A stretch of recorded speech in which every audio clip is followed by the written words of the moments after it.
How much of this do you think is coronavirus and whatever's going on with U.S. and China? How much of this do you think is China saying, you know what, screw you, U.S. You're playing this hardball with me. I'm going to come and bully you in a whole different way that you won't even pay attention to it.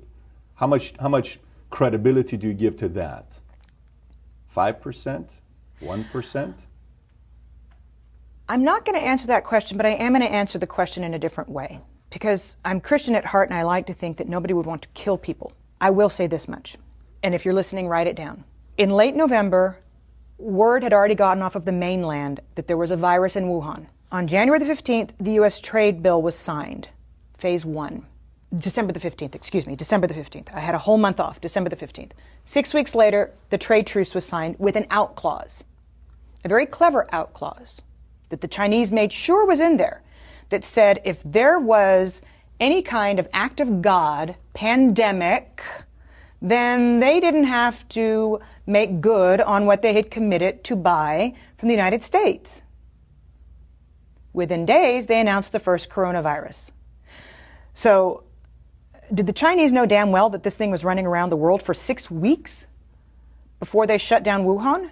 Yes, they did. Is that criminal? Yes, it is. Does it deserve to go in front of a world tribunal? Yes, it does. Because we know that it was the unfettered travel that made this thing a global phenomenon that was impossible to contain. 6 weeks they knew, but they wanted that out clause. And then they underreported what happened in Wuhan, which a toddler could tell you based on what happened in Italy, based on what's happened in Germany and in France and now in the UK with Boris Johnson in the ICU. There's no way in a city the size of New York, 11 million people, that there were so few cases. It's impossible with similar density to New York. So the World Health Organization should be held accountable for not holding China accountable to providing good, valid data so that the rest of the world could prepare for fewer people to die. And that's what you're talking about. To me, these are equivalents to acts of war on the part of China. And then, equally, whether you're talking about NPR or Fox News, most major media outlets on both sides of the aisle came out and reassured the United States that it was just the flu. Within 24 hours of South Korea's first case being reported, the United States' first case was reported. And what we did was dither. We sat on it for 6 weeks and tried to reassure the public that nothing was happening. Somebody should be held accountable for that. Because somebody in the United States intelligence community has to have known what was truly going on in Wuhan. We don't have a CIA for nothing. And yet we told Americans for 6 weeks, while South Korea was testing everybody and shutting the country down, that it was just going to be the flu. So there are a lot of responsible bodies right now that have taken us to the point where we're at. Inside the country and in China.